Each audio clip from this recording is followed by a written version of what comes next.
नए बंगाल की क्रांति का बिगुल बज गया है। सबका हिसाब लिया जाएगा।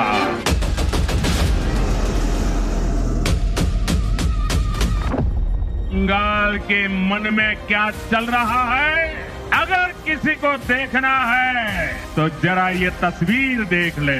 ये अद्भुत दृश्य है। नए बंगाल की क्रांति का बिगुल बज गया है। जो डरते हैं वो मरते हैं, जो लड़ते हैं वो कामयाबी होता है। हम डरफूक नहीं हैं, हम काफिर नहीं हैं, हम गद्दार नहीं हैं। हम लड़ने जानता है और जो हमारे साथ लड़ेंगे उसको हम दिखा देगा। ममता दीदी कहती है आज के दिन पे, कहती है खेला हो बे, लेकिन मैं कहने के लिए आया हूं, मैं कहने के लिए आया हूं ममता दीदी, ए बार खेला शेष। इतना एट्रोसिटीज हुआ, इतना टॉर्चर हुआ, हमारा एजेंट को इतना अरेस्ट किया, इतना वन साइडेड हुआ, उसका बाद भी अगर ऐसा ईवीएम मशीन को लूट करने के लिए, अगर काउंटिंग लूट करने के लिए कोई कोशिश करे तो हम जिंदगी मौत एक करके हम लड़ेंगे। चलबे ना अन्याय, टिकबे ना बंदी, अदालते होते हबे बंदी। आज जितने सारे नौटंकी है आप लोग 2-3 दिन देखने पाएंगे। वो सोच रहा है जो भी करके हो ईवीएम का कब्जा करे। 4 मई को बंगाल में भी बीजेपी की विजय का जश्न होगा।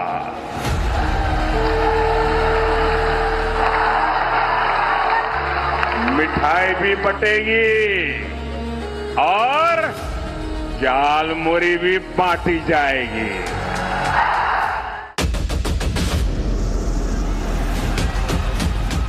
देश का मौसम फिलहाल पश्चिमी विक्षोभ के असर में है, लेकिन देश के राजनीतिक झंडा बरदारों को इंतजार पूरब से चली हवा का है। पूरबिया हवा किसके लिए सीटों की बारिश लाएगी और किसे पूरबिया पीड़ा देगी। वैसे तो 5 राज्यों के चुनाव परिणाम आने हैं, लेकिन ज्यादातर नजरें टिकी हैं पश्चिम बंगाल पर, और सबसे ज्यादा पारा गर्म वहां है भी। और हाल फिलहाल तनाव बढ़ा है फाल्टा में। दक्षिण 24 परगना के फाल्टा विधानसभा में महिलाओं ने आरोप लगाया कि टीएमसी उम्मीदवार जहांगीर खान के समर्थकों ने मतदान के बाद घर घर जाकर लोगों को डराया और धमकाया। जीत न मिलने पर घर जलाने और जान से मारने की धमकियां दी गई। हम लोग टीएमसी को वोट दिया था, हम लोग फिर भी हम पर हमला किया है। हमको काट डालेगा, मार डालेगा, हमको घर से निकाल दिया गया था। इसराफिल चौकदार है, इसराफिल चौकदार हमका प्रधान है। धमकी कितने दिया? हमको ने, हमारे ग्रामवासी को। कितने दिया? इसराफिल चौकदार। वो कौन है? यहाँ पे जीपी के प्रधान है। टीएमसी के नेता है? टीएमसी के नेता है। अभी आप लोग क्या कर रहे हैं? हमको इसराफिल को गिरफ्तार चाहिए, हमको सुरक्षा चाहिए, महिला को सुरक्षा चाहिए। महिला को कोई हमको घर से बुलाए कि मीटिंग के लिए जाना नहीं चाहिए, ये मांग रहे हैं हम लोग। পুলিরা সকাল থেকে আমরা আছি ইসরাফিলকে ধরার জন্য। ইসরাফিল বাড়ি বাড়ি আগুন লাগিয়ে দিবে, বলেছে, আর বলেছে রক্তপাত করে দিব 4 তারিখে। আমরা জিটি আইতের মধ্যে আসি। ইসরাফিল टीएमसी ने बोला? হ্যাঁ, টিএমসি কে ওই ইসরাফিল চকদার বলেছে। আর ওরা আমরা এই মীমাংসা করতে দুষ্টিকৃতদের ধরো। वैसे टीएमसी नेता जहांगीर खान वही हैं जो पिछले दिनों यूपी कैडर के आईपीएस अधिकारी अजय पाल शर्मा को धमकाते दिखे थे। यहाँ तक कि सीआरपीएफ को भी वो धमकाने से पीछे नहीं थे। খেলা তো ওরা শুরু করেছে, শেষটা কিন্তু আমরা করব। খেলা তো ওরা শুরু করেছে, কিন্তু শেষটা আমরা করব। তাই পিকচার আবি বাকি মেরা দোস্ত, পিকচার এখনো বাকি আছে, সময় শুরু হয়েছে। তোমরা ভাবছো নিজেকে কয়েকটা সিআরপিএফ নিয়ে বড় বড় বাতালা দিচ্ছ, কিন্তু আজকের বঙ্গনগর 1 নম্বর অঞ্চলে মানুষ যদি হেঁটে যায় না, সিআরপিএফ হাওয়ায় उड़े যাবে। फिलहाल तो फाल्टा की महिलाओं के प्रदर्शन के बाद चुनाव आयोग ने लोकतंत्र के इस महापर्व की शुद्धि के लिए पूरी विधानसभा में दोबारा चुनाव कराने का फैसला लिया है। अब फाल्टा के 285 मतदान केंद्रों पर 21 मई को फिर से वोट डाले जाएंगे, जबकि इस सीट के नतीजे 24 मई को घोषित होंगे। लेकिन चुनाव आयोग के फैसले से टीएमसी महासचिव और ममता बनर्जी के भतीजे अभिषेक बनर्जी भड़क गए। बात बंगाल बनाम गुजरात तक लेकर चले गए और दिल्ली को सीधी चुनौती दे दी। उन्होंने लिखा, तुम्हारे बंगाल विरोधी गुजराती गैंग और उनके साथी ज्ञानेश कुमार मेरी डायमंड हार्बर मॉडल का कुछ भी नहीं बिगाड़ सकते। चाहे 10 जन भी लग जाए, जो कुछ भी करना है पूरी ताकत लगा लो। मैं भारत सरकार को चुनौती देता हूँ, फाल्टा आकर मुकाबला करो, दिल्ली से अपने गॉडफादर को भेजो, अगर हिम्मत है तो फाल्टा में चुनाव लड़कर दिखाओ। सवाल है कि ये तड़कना भड़कना क्या कहता है? क्या ये बदले मौसम का असर है या सत्ता के बदल जाने के डर से उपजी बेचैनी? लेकिन सच ये है कि ऐसी बेचैनियां टीएमसी के खेमे में ज्यादा दिख रही हैं।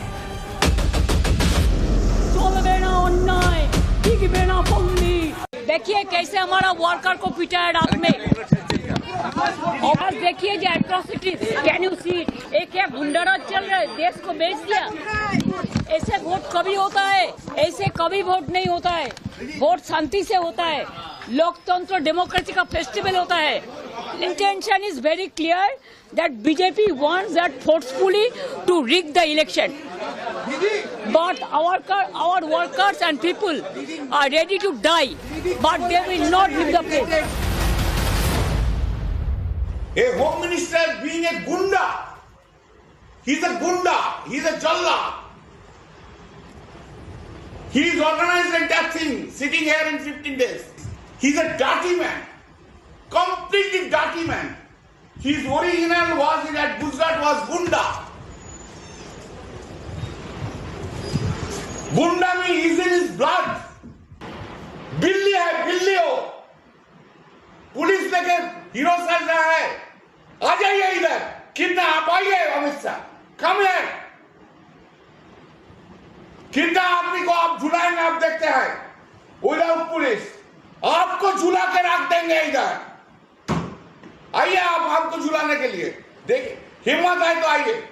एक कवर, गुंडा कवर। नरेंद्र, आपने अनाउंस किया था बंगाल की सभी 294 सीट्स पर आप ही कैंडिडेट है। बड़ी बड़ी बात छोड़िए, ये चैलेंज स्वीकार कीजिए। 4 मई को जब ममता बनर्जी और टीएमसी बंगाल जीतेंगे, प्रधानमंत्री पद से रेजिग्नेशन दीजिए। है दम? तो क्या बंगाल के भीतर वास्तव में मोदी 3.0 की असली अग्नि परीक्षा है? क्या बंगाल का चुनाव ब्रांड मोदी के असर का पैरामीटर बन चुका है? आखिर क्यों ममता बनर्जी और उनके नेताओं ने बंगाल के विधानसभा चुनावों को मोदी शाह से जोड़ रखा है? और सबसे बड़ी बात, 4 मई को आखिर होने क्या वाला है? बंगाल के मन में क्या चल रहा है, अगर किसी को देखना है तो जरा ये तस्वीर देख ले। ये अद्भुत दृश्य है, नए बंगाल की क्रांति का बिगुल बन गया है। टीएमसी सरकार के जाने का काउंटडाउन शुरू हो चुका है।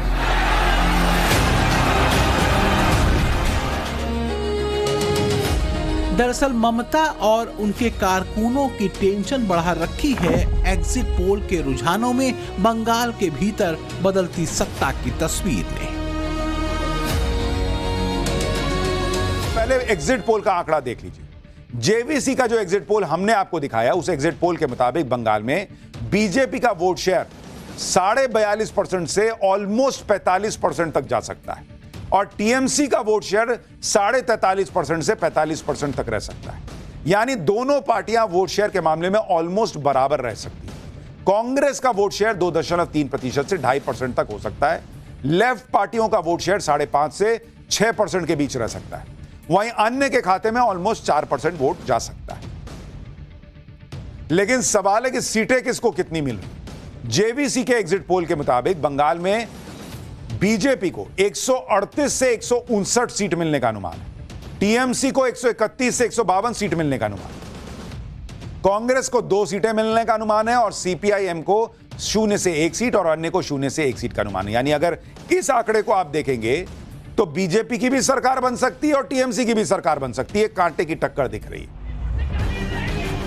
और बस कांटे के इसी अनुमान ने ममता बनर्जी और उनके नेताओं की नींद उड़ा कर रख दी है। चुनाव आयोग से लेकर ईवीएम की सुरक्षा में लगे केंद्रीय बलों की तैनाती और यहां तक कि एग्जिट पोल तक को देखकर टीएमसी नेता बस यही कहते फिर रहे हैं कि सभी मिले हुए।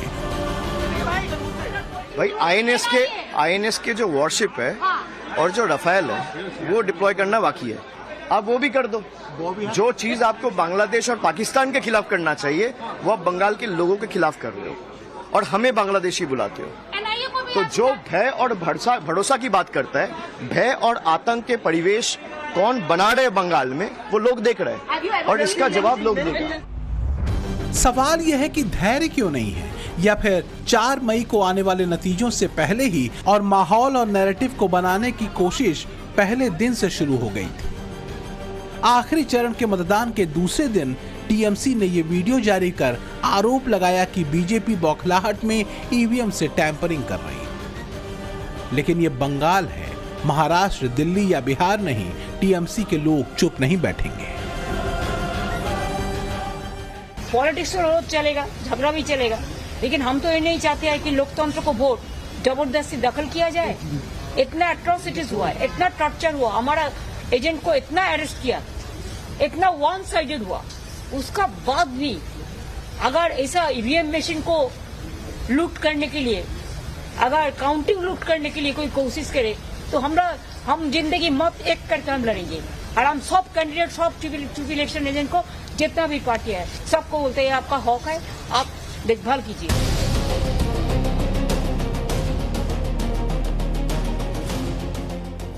एग्जिट पोल के नतीजों के सामने आने के बाद से ममता बनर्जी, उनके नेता और कार्यकर्ता ये नैरेटिव सेट करने में लगे हैं कि ईवीएम टैंपरिंग की जा सकती है। बीजेपी कहती है कि ममता की ये बेचैनी भी इशारा कर रही है कि उन्हें अपनी जमीन खिसकती समझ में आ रही है।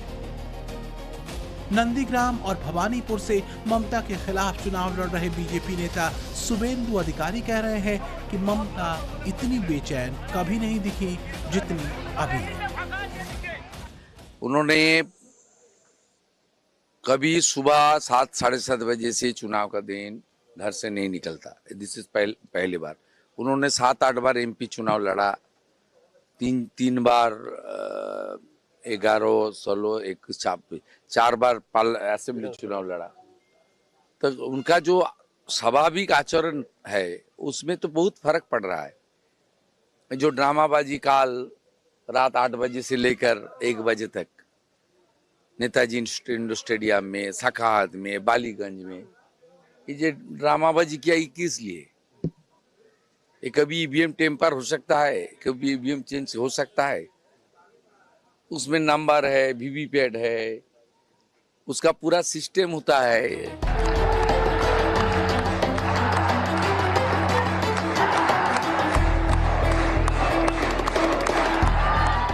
बंगाल की लड़ाई अहम है, इसलिए भी क्योंकि ये वो दुर्ग है जो अब तक बीजेपी के लिए अजेय रहा है। हालांकि 2024 के लोकसभा चुनावों में बीजेपी को बंगाल में 6 सीटों का नुकसान हुआ था, पर इस बार के विधानसभा चुनावों में तमाम एग्जिट पोल मोदी मैजिक के असर और बीजेपी की लहर दोनों के चलने के संकेत दे रहे हैं। पीपुल्स पल्स के पोल को छोड़कर पी मार्क, मेट्राइज, पोल डायरी और चाणक्य स्ट्रेटजीज ने अपने सर्वे में बंगाल में सत्ता बदलाव वाले रुझान दिए हैं। पी मार्क ने 150 से 175 सीटें दी हैं, मेट्राइज ने 146 से 161 सीटें बीजेपी को दी हैं। पोल डायरी ने 142 से 171 सीटें, तो वहीं चाणक्य स्ट्रेटेजीज ने 150 से 160 सीटें बीजेपी को दी। 4 मई को बंगाल में भी बीजेपी की विजय का जश्न होगा।